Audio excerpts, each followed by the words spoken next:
이스라엘이 여리고 성과 아이 성을 멸망시키자 가나안 족속들이 크게 두려워합니다. 그러므로 이제는 그들이 각각 개별적으로 이스라엘과 대적하는 것이 아니라 여러 족속들이 연합하여 이스라엘을 대적하게 됩니다.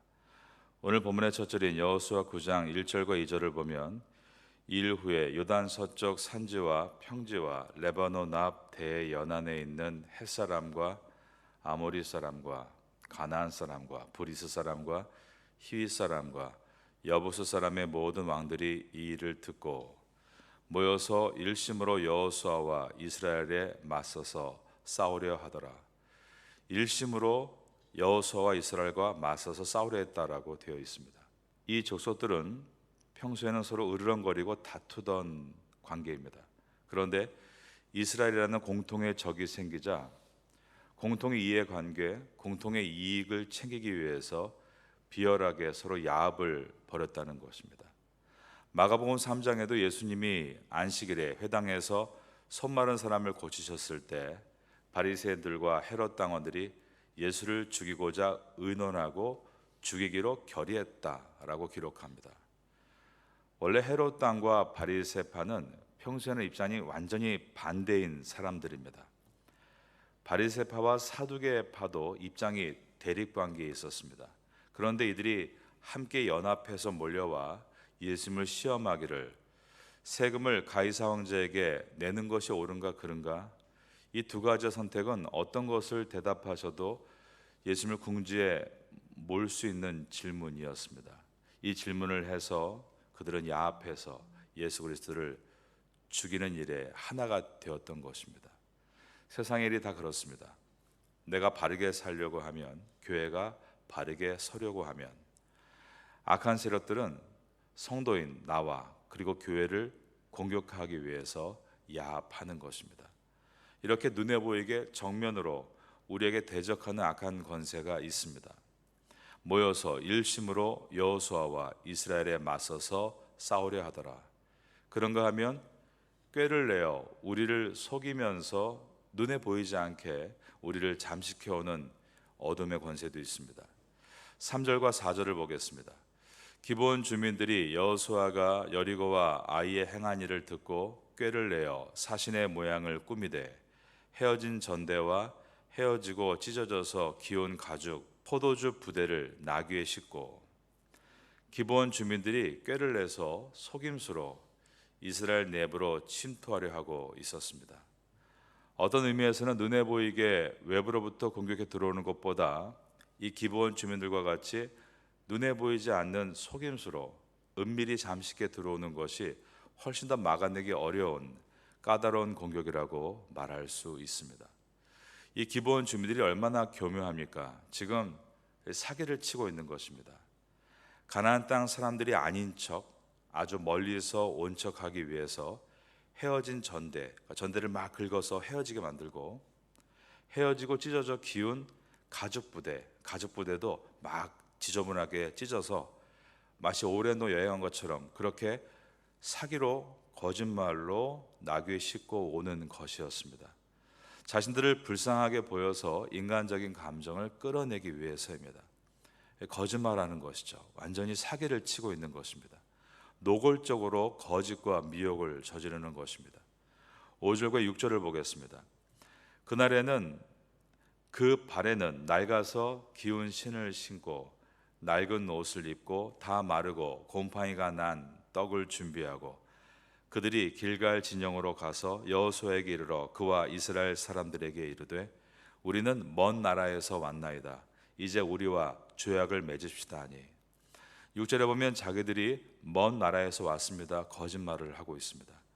하나님은 이스라엘 백성들에게 가나안의 7 족속을 다 멸하라고 하셨죠.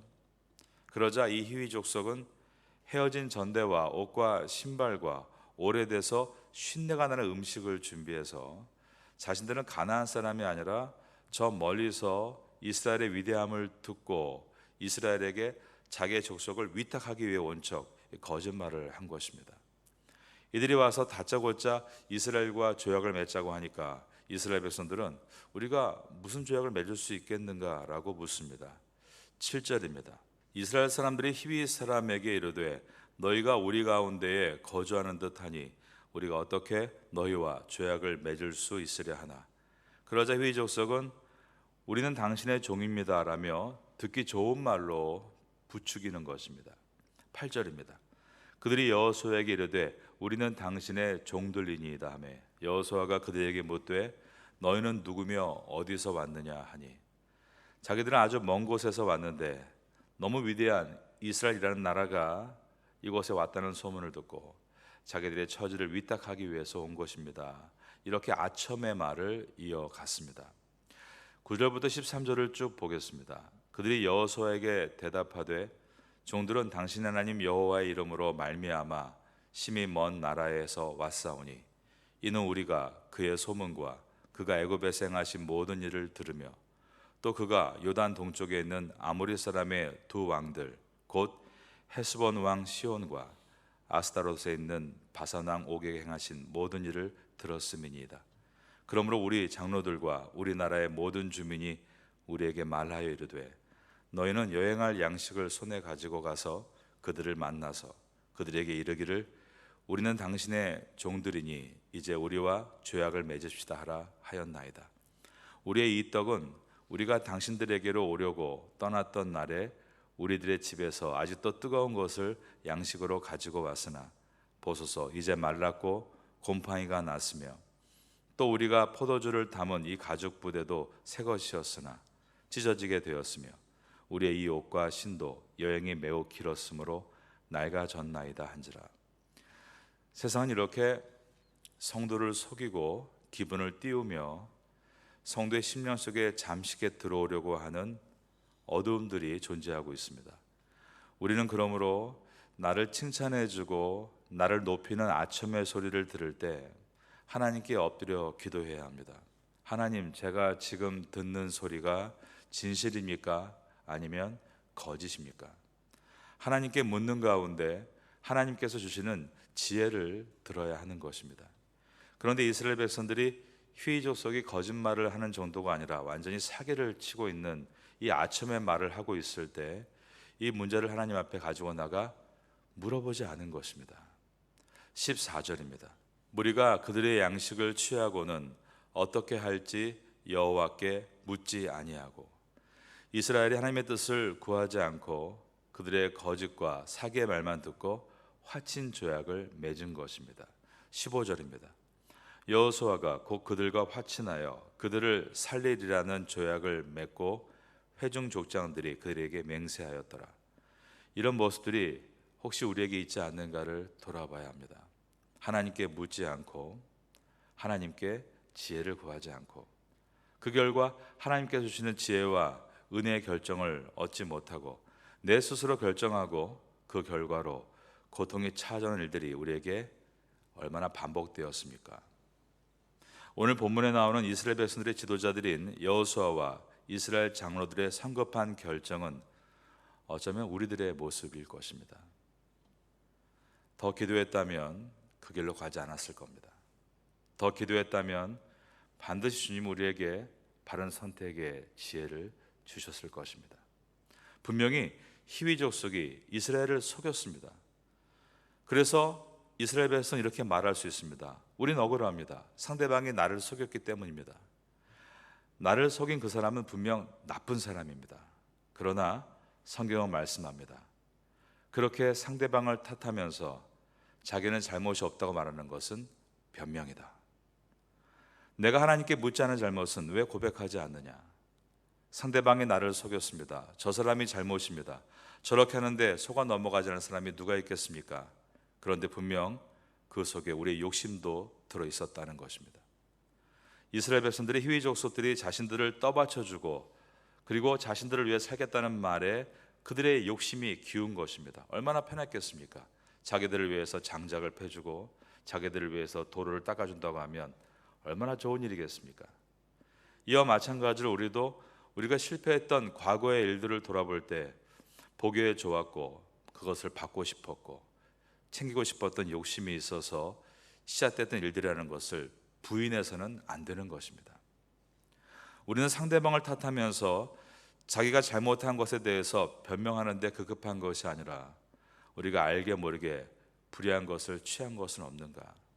나의 욕심, 아직까지 내 안에 남아있는 나의 탐심이 없는가를 돌아보라고 여호수아서를 주신 것입니다.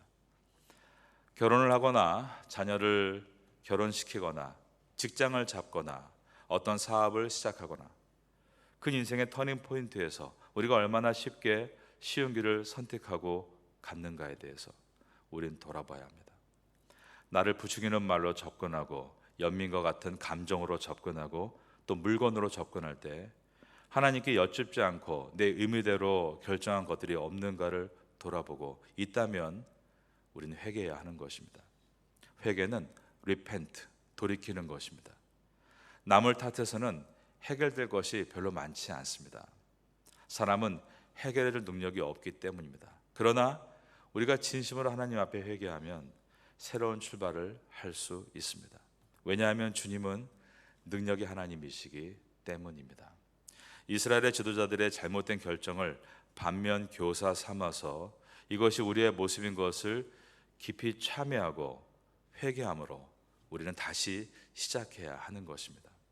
과거는 지나갔습니다. 과거에 계속 매여 있지 말고 여호수아서에서 이제 이스라엘 백성이 다시 새롭게 시작하는 그 은혜를 붙들고 이 산지를 내게 주소서 여호수아 14장까지 달려갈 수 있는 성도가 되시기를 바랍니다. 이러한 은혜가 올 한 해 마지막에 있게 되기를 예수님의 이름으로 축원합니다.